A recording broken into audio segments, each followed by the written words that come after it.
जय हिंद दोस्तों, कैसे हैं आप सभी। आशा करता हूं बहुत ही अच्छे होंगे। दोस्तों, अगर हाल ही दिनों में आपका एग्जाम है तो यह सेट आपके लिए बहुत ही महत्वपूर्ण रहेगा। यहां आपके लिए ऐसे क्वेश्चंस लेकर आया हूं जो आपके आने वाले एग्जाम के लिए बहुत ज्यादा इंपॉर्टेंट हो जाएंगे। तो इस वीडियो में लेकर आया हूं आपके लिए टॉप जी के जीएस प्रश्न जो कि railway group D, NTPC, SSC, UP police और अन्य प्रतियोगी परीक्षाओं के लिए बहुत महत्वपूर्ण है। इस वीडियो में आपको मिलेंगे exam based question, previous year question और इंपॉर्टेंट फैक्ट्स जो आपकी तैयारी को मजबूत बना देंगे। तो वीडियो को अंत तक जरूर देखें। चलिए देखते हैं पहला क्वेश्चन क्या पूछा है आपसे। पहला क्वेश्चन जो पूछा है वह पूछा है संविधान के किस अनुच्छेद में भारत के नियंत्रक एवं महालेखा परीक्षक यानी कि कैग की नियुक्ति का प्रावधान है। आपसे पूछा कि संविधान के किस अनुच्छेद में भारत के नियंत्रक एवं महालेखा परीक्षक की नियुक्ति का प्रावधान है। बताइए राइट आंसर क्या हो जाएगा। राइट आंसर कमेंट बॉक्स में लिख दीजिए। बताइए क्या होगा राइट आंसर। राइट आंसर आप लोग वीडियो को पॉज किया करिए, राइट आंसर कमेंट बॉक्स में लिखने का प्रयास करिए। इसमें 20 क्वेश्चन है। बताइएगा लास्ट में से आपके कितने 20 में से कितने क्वेश्चन सही हैं। अगर 15 प्लस सही है तो आपकी तैयारी अच्छी है। तो इस प्रश्न का राइट आंसर हो जाएगा ऑप्शन सी, अनुच्छेद 148। अनुच्छेद 148 इस प्रश्न का राइट आंसर हो जाएगा। भारतीय संविधान का अनुच्छेद 148 नियंत्रक एवं महालेखा परीक्षक यानी कैग से संबंधित है। कैग की नियुक्ति भारत के राष्ट्रपति द्वारा की जाती है या केंद्र और राज्य सरकारों के आय व्यय का लेखा परीक्षण करती है। कैग को भारत की वित्तीय व्यवस्था का प्रहरी कहा जाता है। बाकी विकल्पों की बात करें तो अनुच्छेद 76 जो है महान्यायवादी से संबंधित है। अनुच्छेद 143 जो है राष्ट्रपति के परामर्शाधिकार से संबंधित है और अनुच्छेद 150 यह जो है भारत के खातों के प्रारूप से संबंधित है। कैग की रिपोर्ट संसद में प्रस्तुत की जाती है। प्रथम कैग जो थे वी नरहरि राव थे। अब चलते हैं अगले प्रश्न की ओर, देखते हैं अगला प्रश्न क्या पूछा है आपसे। अगला प्रश्न जो पूछा है वह पूछा है विश्व की सबसे बड़ी ताजे पानी की झील जिसे सुपीरियर झील कहते हैं कहाँ स्थित है। आपसे पूछा है कि विश्व की सबसे बड़ी ताजे पानी की झील जिसे लेक सुपीरियर कहते हैं कहाँ स्थित है। बताइए राइट आंसर क्या हो जाएगा। राइट आंसर कमेंट बॉक्स में लिख दीजिए। तो राइट आंसर जो हो जाएगा इस प्रश्न का वो हो जाएगा ऑप्शन बी, उत्तरी अमेरिका। उत्तरी अमेरिका इस प्रश्न का राइट आंसर हो जाएगा। लेक सुपीरियर विश्व की सबसे बड़ी मीठे पानी की झील है, क्षेत्रफल के आधार पर है या उत्तरी अमेरिका में अमेरिका और कनाडा की सीमा पर स्थित है या ग्रेट लेक समूह का हिस्सा। इसका जल अत्यंत स्वच्छ और ठंडा होता है या लेक्स में सुपीरियर, मिशिगन, ह्यूरन और एरी और ओंटारियो झीलें शामिल हैं। सुपीरियर झील विश्व की सबसे बड़ी मीठे पानी की सतही झील मानी जाती है। अब चलते हैं अगले प्रश्न की ओर, देखते हैं अगला प्रश्न क्या पूछा है आपसे। अगला प्रश्न जो पूछा है वह पूछा है भारतीय संविधान की 8वीं अनुसूची में कुल कितनी भाषाएं शामिल है। आपसे पूछा है कि भारतीय संविधान की 8वीं अनुसूची में कुल कितनी भाषाएं शामिल हैं। बताइए राइट आंसर क्या हो जाएगा। राइट आंसर कमेंट बॉक्स में लिख दीजिए। बताइए क्या होगा राइट आंसर। तो राइट आंसर जो हो जाएगा वो हो जाएगा ऑप्शन सी। ऑप्शन सी इस प्रश्न का राइट आंसर हो जाएगा। 22 भाषाएं शामिल हैं। भारतीय संविधान की 8वीं अनुसूची में वर्तमान में 22 भाषाएं शामिल हैं। प्रारंभ में संविधान में 14 भाषाएं थीं। बाद में विभिन्न संविधान संशोधन द्वारा नई भाषाएं जोड़ी गई। 8वीं अनुसूची भारतीय भाषाओं को संवैधानिक मान्यता प्रदान करती है। 52वां संविधान संशोधन 2003 द्वारा बोडो, डोगरी और मैथिली और संथाली जोड़ी गई। संविधान की मूल भाषा हिंदी और अंग्रेजी मानी जाती है। अब चलते हैं अगले प्रश्न की ओर, देखते हैं अगला प्रश्न क्या पूछा है आपसे। अगला प्रश्न पूछा है अकबर के शासनकाल में राजस्व प्रणाली यानी कि टोडरमल बंदोबस्त को क्या कहा जाता था। आपसे पूछा है कि अकबर के शासनकाल में राजस्व प्रणाली यानी कि टोडरमल बंदोबस्त को क्या कहा जाता था। बताइए राइट आंसर क्या हो जाएगा। राइट आंसर कमेंट बॉक्स पर लिख दीजिए। तो राइट आंसर जो हो जाएगा वो हो जाएगा ऑप्शन ए, दहसाला बंदोबस्त। इस ऑप्शन इस प्रश्न का राइट आंसर हो जाएगा। अकबर के शासनकाल में राजा टोडरमल ने दहसाला बंदोबस्त लागू किया था। इसमें पिछले 10 वर्षों की औसत उपज के आधार पर कर निर्धारित किया जाता था या मुगल काल की सबसे व्यवस्थित राजस्व प्रणाली मानी जाती है। किसानों से भूमि कर नगद में वसूला जाता था। बाकी विकल्पों की बात करें तो मनसबदारी प्रथा, सैन्य एवं प्रशासनिक व्यवस्था थी। जहांगीरदारी प्रथा भूमि अनुदान प्रणाली थी और रिक्ता प्रणाली दिल्ली सल्तनत काल से संबंधित है। टोडरमल अकबर के नवरत्नों में से एक थे। दहसाला प्रणाली को जप्ती प्रणाली भी कहा जाता है। अब चलते हैं अगले प्रश्न को, देखते हैं अगला प्रश्न क्या पूछा है आपसे। अगला प्रश्न जो पूछा है वह पूछा है भारतीय संविधान का अनुच्छेद 52 किससे संबंधित है। आपसे पूछा है कि भारतीय संविधान का अनुच्छेद 52 जो है किससे संबंधित है। बताइए राइट आंसर क्या हो जाएगा। राइट आंसर कमेंट बॉक्स में लिख दीजिए। तो राइट आंसर जो हो जाएगा वो हो जाएगा ऑप्शन बी, राष्ट्रपति पद से। ऑप्शन बी इस प्रश्न का राइट आंसर हो जाएगा। भारतीय संविधान का अनुच्छेद 52 भारत के राष्ट्रपति पद से संबंधित है। इसमें कहा गया है कि भारत का एक राष्ट्रपति होगा। राष्ट्रपति भारत का संवैधानिक प्रमुख होता है। राष्ट्रपति का चुनाव निर्वाचन मंडल द्वारा किया जाता है। अन्य विकल्पों की बात करें तो प्रधानमंत्री पद जो है अनुच्छेद 74 और 75 से संबंधित है। उपराष्ट्रपति पद अनुच्छेद 63 से संबंधित है और राज्यपाल पद अनुच्छेद 153 से संबंधित है। भारत के प्रथम राष्ट्रपति कौन थे? तो भारत के प्रथम राष्ट्रपति जो थे डॉक्टर राजेंद्र प्रसाद थे। राष्ट्रपति का कार्यकाल जो होता है वह 5 वर्ष का होता है। चलते हैं अगले प्रश्न की ओर, देखते हैं अगला प्रश्न क्या पूछा है आपसे। अगला प्रश्न पूछा है राष्ट्रीय ग्रामीण रोजगार गारंटी अधिनियम, जिसे नरेगा कहते थे, जिसका वर्तमान नाम मनरेगा कर दिया गया है। आपसे पूछा किस वर्ष पारित हुआ था? बताइए यार इस प्रश्न का राइट आंसर क्या हो जाएगा। इंपॉर्टेंट प्रश्न है आपके आने वाले एग्जाम के लिए। बताइए इस प्रश्न का राइट आंसर क्या है। राइट आंसर जो हो जाएगा वो हो जाएगा ऑप्शन बी, 2005 इस प्रश्न का राइट आंसर हो जाएगा।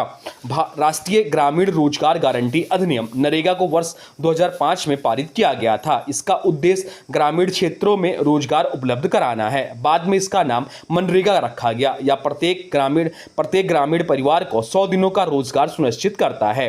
मनरेगा का फुल फॉर्म होता है Mahatma Gandhi national rural employment guarantee act, या विश्व की सबसे बड़ी रोजगार गारंटी योजनाओं में से एक है। अब चलते हैं अगले प्रश्न की ओर, देखते हैं अगला प्रश्न क्या पूछा है आपसे। अगला प्रश्न जो पूछा है वह पूछा है सल्तनत काल में दीवान ए अर्ज विभाग किससे संबंधित था। आपसे पूछा है कि सल्तनत काल में दीवान ए अर्ज विभाग किससे संबंधित था। बताइए राइट आंसर क्या हो जाएगा। राइट आंसर कमेंट बॉक्स में लिख दीजिए। बताइए क्या होगा।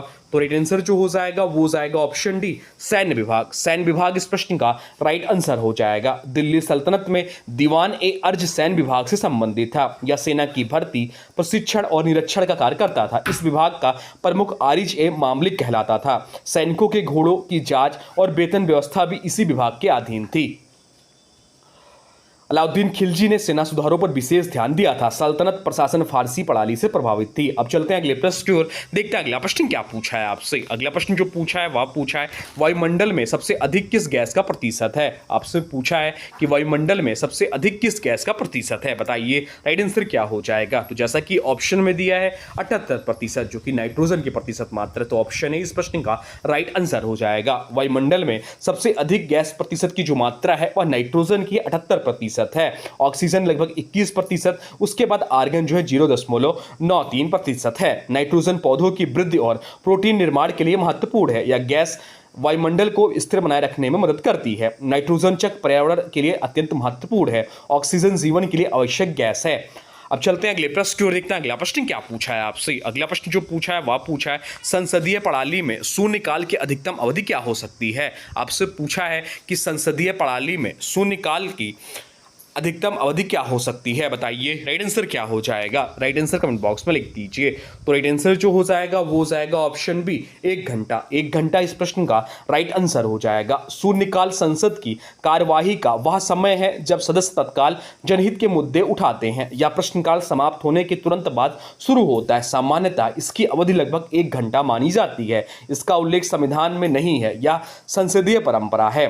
प्रश्नकाल संसद का पहला घंटा होता है। शून्यकाल की शुरुआत भारत में 1962 से मानी जाती है। अब चलते हैं अगले प्रश्न की ओर, देखते हैं अगला प्रश्न क्या पूछा है आपसे। अगला प्रश्न पूछा है संविधान संशोधन की प्रक्रिया किस देश के संविधान से ली गई है।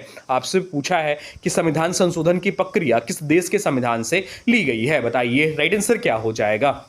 राइट आंसर कमेंट बॉक्स में लिख दीजिए। बताइए क्या होगा। तो राइट आंसर जो हो जाएगा वो हो जाएगा ऑप्शन है दक्षिण अफ्रीका। दक्षिण अफ्रीका इस प्रश्न का राइट आंसर हो जाएगा। भारतीय संविधान में संविधान संशोधन की प्रक्रिया दक्षिण अफ्रीका के संविधान से प्रेरित है।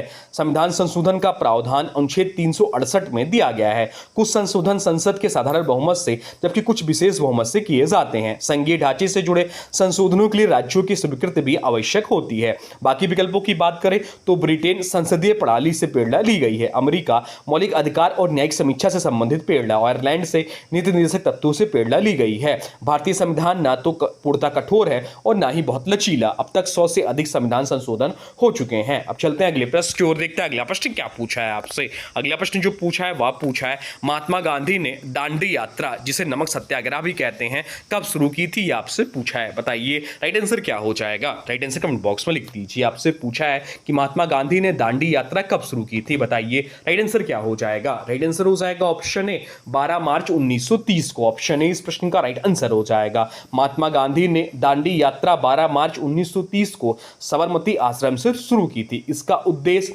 ब्रिटिश नमक कानून का विरोध करना था। यह यात्रा लगभग 240 मील लंबी थी और दांडी समुद्र तट पर समाप्त हुई। नमक सत्याग्रह सबने अवज्ञा आंदोलन का महत्वपूर्ण भाग था। दांडी यात्रा को नमक मार्च भी कहा जाता है। इस आंदोलन ने स्वतंत्रता संग्राम को जन आंदोलन बना दिया। अब चलते हैं अगले प्रश्न की ओर, देखते हैं अगला प्रश्न क्या पूछा है आपसे। अगला प्रश्न जो पूछा है वह पूछा है भारतीय संविधान में मौलिक कर्तव्य किस समिति की सिफारिश पर जोड़े गए थे? आपसे पूछा है कि भारतीय संविधान में मौलिक कर्तव्य किस समिति की सिफारिश पर जोड़े गए थे? बताइए राइट आंसर क्या हो जाएगा? राइट आंसर कमेंट बॉक्स में लिख दीजिए। तो राइट आंसर जो हो जाएगा वो हो जाएगा ऑप्शन बी। ऑप्शन बी इस प्रश्न का राइट आंसर हो जाएगा। स्वर्ण सिंह समिति की सिफारिश पर मौलिक कर्तव्य स्वर्ण सिंह समिति की सिफारिश पर संविधान में जोड़े गए थे। इन्हें 42वें संविधान संशोधन अधिनियम 1976 द्वारा शामिल किया गया। मौलिक कर्तव्य संविधान के भाग 4A में दिए गए हैं। वर्तमान में संविधान में कुल 11 मौलिक कर्तव्य हैं।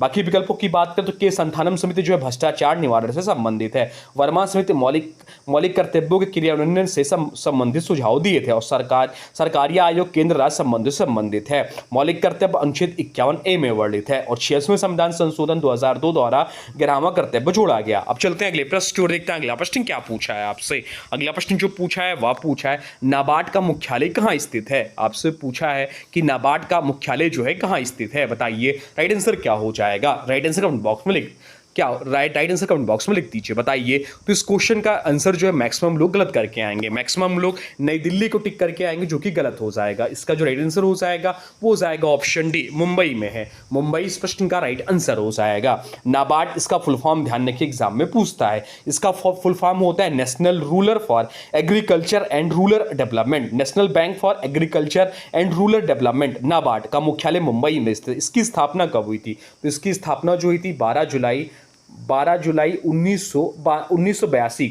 1982 को इसकी स्थापना हुई थी। यह ग्रामीण विकास और कृषि वित्त के लिए शीर्ष विकास बैंक है। इसका मुख्य कार्य कृषि, ग्रामीण उद्योग और ग्रामीण विकास को वित्तीय सहायता प्रदान करना है। नाबार्ड की स्थापना शिवरामन समिति की सिफारिश पर हुई थी। अभी पूछता है एग्जाम में क्वेश्चन कि किस समिति की सिफारिश पर हुई थी, तो नाबार्ड की स्थापना शिवरामन समिति की सिफारिश पर हुई थी। यह आरबीआई से संबंधित एक महत्वपूर्ण वित्तीय संस्था है। अब चलते हैं अगले प्रश्न की ओर, देखते हैं अगला प्रश्न क्या पूछा है आपसे। अगला प्रश्न जो पूछा है वह पूछा है भारतीय संविधान का अनुच्छेद 123 राष्ट्रपति को क्या शक्ति देता है? आपसे पूछा है कि भारतीय संविधान का अनुच्छेद 123 राष्ट्रपति को क्या शक्ति देता है? बताइए राइट आंसर क्या हो जाएगा? राइट आंसर कमेंट बॉक्स में लिख दीजिए। तो राइट आंसर जो हो जाएगा वो हो जाएगा ऑप्शन बी, अध्यादेश जारी करने की शक्ति। ऑप्शन बी इस प्रश्न का राइट आंसर हो जाएगा। भारतीय संविधान का अनुच्छेद 123 राष्ट्रपति को अध्यादेश जारी करने की शक्ति देता है। जब संसद का कोई सत्र में नहीं होता तब राष्ट्रपति अध्यादेश जारी कर सकते हैं। अध्यादेश का प्रभाव संसद द्वारा बनाए गए कानून के समान होता है। संसद के पुनः सत्र शुरू होने के 6 सप्ताह के भीतर अध्यादेश को मंजूरी मिलना आवश्यक है। बाकी विकल्पों की बात करें तो क्षमादान की शक्ति अनुच्छेद 72 से संबंधित है। संयुक्त बैठक बुलाने की शक्ति अनुच्छेद 108 से संबंधित और सुप्रीम कोर्ट से परामर्श अनुच्छेद 143 से संबंधित है। अध्यादेश जारी करने की शक्ति एक अस्थायी विधायी शक्ति है। राज्यपाल को भी अनुच्छेद 213 के तहत अध्यादेश जारी करने की शक्ति प्राप्त है। राष्ट्रपति केवल मंत्रिपरिषद की सलाह पर अध्यादेश जारी करते हैं। अब चलते हैं अगले प्रश्न की ओर, देखते हैं अगला प्रश्न क्या पूछा है आपसे। अगला प्रश्न जो पूछा है वह पूछा है भारतीय संविधान का अनुच्छेद 40 किस विषय से संबंधित है? आपसे पूछा है कि भारतीय संविधान का अनुच्छेद 40 जो है किस विषय से संबंधित है? बताइए राइट आंसर क्या हो जाएगा?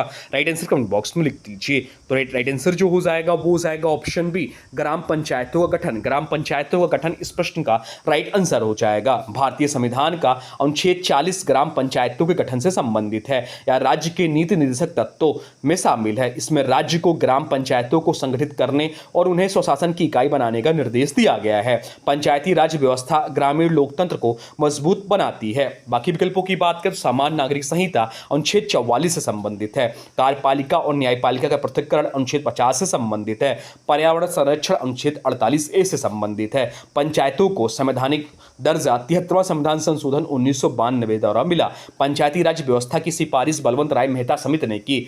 भारत में स्थानीय स्वशासन लोकतंत्र की जड़ को मजबूत करता है। अब चलते हैं अगले प्रश्न की ओर, देखते हैं अगला प्रश्न क्या पूछा है आपसे। अगला प्रश्न जो पूछा है वह पूछा है, भारत के प्रथम अंतरिक्ष यात्री राकेश शर्मा ने कौन सा मिशन उड़ाया था।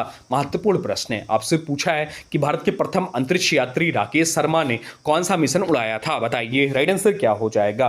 तो राइट आंसर जो हो जाएगा वो हो जाएगा ऑप्शन बी। ऑप्शन बी इस प्रश्न का राइट आंसर हो जाएगा, सोयूज T11। सोयूज T11 इस प्रश्न का राइट आंसर हो जाएगा। भारत के प्रथम अंतरिक्ष यात्री विंग कमांडर राकेश शर्मा ने सोवियत संघ के अंतरिक्ष मिशन सोयूज T11 के माध्यम से अंतरिक्ष यात्रा की थी। मिशन का नाम था सोयूज T11। जो तिथि थी वो थी 2 अप्रैल 1984। साझेदारी थी भारत और सोवियत संघ यानी कि USSR। अंतरिक्ष स्टेशन या आप लोग कमेंट बॉक्स में बताइएगा। अंतरिक्ष में समय लगा था लगभग 7 दिन 21 घंटे। उन्होंने प्रधानमंत्री इंदिरा गांधी से भारत अंतरिक्ष से कैसा दिखता है उनसे पूछा था कि प्रश्न का उत्तर दिया था सारे जहां से अच्छा। प्रधानमंत्री इंदिरा गांधी ने इनसे पूछा था कि भारत अंतरिक्ष से कैसा दिखता है, तो उन्होंने जवाब दिया था सारे जहां से अच्छा हिंदुस्तान हमारा। अब चलते हैं अगले प्रश्न की ओर, देखते हैं अगला प्रश्न क्या पूछा है आपसे। अगला प्रश्न जो पूछा है वह पूछा है, भारत में पहली बार गणतंत्र दिवस परेड कब आयोजित हुई थी। आपसे पूछा है कि भारत में पहली बार गणतंत्र दिवस परेड कब आयोजित हुई थी, बताइए राइट आंसर क्या हो जाएगा। राइट आंसर कमेंट बॉक्स में लिख दीजिए। तो राइट आंसर जो हो जाएगा वो हो जाएगा ऑप्शन बी, 26 जनवरी 1950 को। 26 जनवरी 1950 इस प्रश्न का राइट आंसर हो जाएगा। भारत का संविधान 26 जनवरी 1950 को लागू हुआ था। इसी दिन भारत पहला गणतंत्र दिवस मनाया गया और पहली गणतंत्र दिवस परेड आयोजित हुई। उस समय परेड का आयोजन इरविन स्टेडियम, वर्तमान नेशनल स्टेडियम दिल्ली में हुआ था। डॉक्टर राजेंद्र प्रसाद भारत के प्रथम राष्ट्रपति बने थे। भारत हर वर्ष 26 जनवरी को गणतंत्र दिवस मनाता है। राजपथ, जिसका अब कर्तव्य पथ नाम है, पर भव्य परेड आयोजित की जाती है। अब चलते हैं अगले प्रश्न की ओर, देखते हैं अगला प्रश्न क्या पूछा है आपसे। अगला प्रश्न जो पूछा है वह पूछा है आपसे कि भारत में पंचायती राज व्यवस्था की सिफारिश किस समिति ने की थी। आपसे पूछा है कि भारत में पंचायती राज व्यवस्था की सिफारिश किस समिति ने की थी, बताइए राइट आंसर क्या हो जाएगा। राइट आंसर कमेंट बॉक्स में लिख दीजिए। तो राइट आंसर जो हो जाएगा वो हो जाएगा ऑप्शन ए, बलवंत राय मेहता समिति की सिफारिश ने। ऑप्शन ए इस प्रश्न का राइट आंसर हो जाएगा। बलवंत राय मेहता समिति का गठन 1957 में किया गया था। इस समिति ने 3 स्तरीय पंचायती राज प्रणाली की सिफारिश की, ग्राम पंचायत ग्राम स्तर पर, पंचायत समिति ब्लॉक स्तर पर और जिला परिषद जिला स्तर पर। इस समिति की सिफारिशों के आधार पर भारत में पहली बार 2 अक्टूबर 1959 को राजस्थान के नागौर जिले में पंचायती राज व्यवस्था लागू की गई। अब चलते हैं अगले प्रश्न की ओर, देखते हैं अगला प्रश्न क्या पूछा है आपसे। अगला प्रश्न पूछा है, टीबी का मुख्य कारक कौन सा जीवाणु है। आपसे पूछा है कि टीबी का मुख्य कारक कौन सा जीवाणु है, बताइए राइट आंसर क्या हो जाएगा। राइट आंसर हो जाएगा option A, mycobacterium tuberculosis. Mycobacterium tuberculosis इस प्रश्न का राइट आंसर हो जाएगा। टीबी एक बैक्टीरिया जनित संक्रामक रोग है जो विशेषकर फेफड़ों को प्रभावित करता है। इसका मुख्य कारक है माइक्रोबैक्टीरियम ट्यूबरक्लोसिस। इसके लक्षण क्या हैं टीबी के, तो लगातार खांसी 3 सप्ताह से अधिक, बलगम में खून, बुखार, रात में पसीना, वजन घटना। टीबी का परीक्षण जो होता है मंटो टेस्ट द्वारा, एक्सरे द्वारा और बलगम की जांच के द्वारा। टीबी की रोकथाम BCG वैक्सीन यानी कि जो कि बचपन में दी जाती है। बाकी विकल्पों की बात करें, साल्मोनेला टाइफी जो है या टाइफाइड बुखार का कारक है। ई कोलाई आंत में पाया जाने वाला सामान्य जीवाणु है, कभी कभी संक्रमक का कारण बनता है। अब चलते हैं अगले प्रश्न की ओर, देखते हैं अगला प्रश्न क्या पूछा है आपसे। अगला प्रश्न जो पूछा है वह पूछा है, कुंभ मेला किन 4 स्थानों पर आयोजित होता है। आपसे पूछा है कि कुंभ मेला जो है किन 4 स्थानों पर आयोजित होता है, बताइए राइट आंसर क्या हो जाएगा। तो कुंभ मेला जो आयोजित होता है वह प्रयागराज, हरिद्वार, उज्जैन, नासिक में होता है। तो ऑप्शन डी इस प्रश्न का राइट आंसर हो जाएगा। ऑप्शन डी इस प्रश्न का राइट आंसर हो जाएगा। कुंभ मेला हिंदू धर्म का एक महान धार्मिक और सांस्कृतिक आयोजन है जो 12 वर्षों के अंतराल पर निम्न 4 पवित्र स्थलों पर आयोजित होता है। प्रयागराज उत्तर प्रदेश में गंगा यमुना और अदृश्य सरस्वती के संगम पर, हरिद्वार उत्तराखंड में गंगा नदी किनारे, उज्जैन मध्य प्रदेश में क्षिप्रा नदी के तट पर और नासिक महाराष्ट्र में गोदावरी नदी के किनारे। हर 12 साल में कुंभ मेला इन चारों में से एक स्थान पर होता है। अर्ध कुंभ मेला हर 6 साल पर केवल प्रयागराज और हरिद्वार में होता है। महाकुंभ मेला प्रयागराज में हर 144 साल बाद 44 साल में होता है। तो ये थे आपके टॉप 20 जीके जीएस के प्रश्न जो आपके आने वाले एग्जाम के लिए बहुत ही महत्वपूर्ण रहेंगे। एक प्रश्न को रट लीजिए और बताइएगा ईमानदारी से आप लोग कि 20 में से कितने क्वेश्चन सही हैं। अब आज की वीडियो से प्रश्न है, इसका राइट आंसर आप लोग को कमेंट बॉक्स में बताना है। आज की वीडियो से प्रश्न है कि नाबार्ड का मुख्यालय कहां स्थित है। नाबार्ड का मुख्यालय कहां स्थित, तो नाबार्ड के बारे में जो भी कुछ जानते हैं कमेंट बॉक्स में लिख दीजिए। और हाँ देखिए, अभी तक आपने वीडियो को लाइक नहीं किया है तो प्लीज़ वीडियो पसंद आया हो तो लाइक करें, शेयर करें वीडियो को और चैनल को सब्सक्राइब जरूर करें। लगातार प्रैक्टिस ही सफलता की असली कुंजी है। मिलते हैं अगले प्रैक्टिस सेट में नए महत्वपूर्ण प्रश्नों के साथ। तब तक के लिए जय हिंद, वंदे मातरम।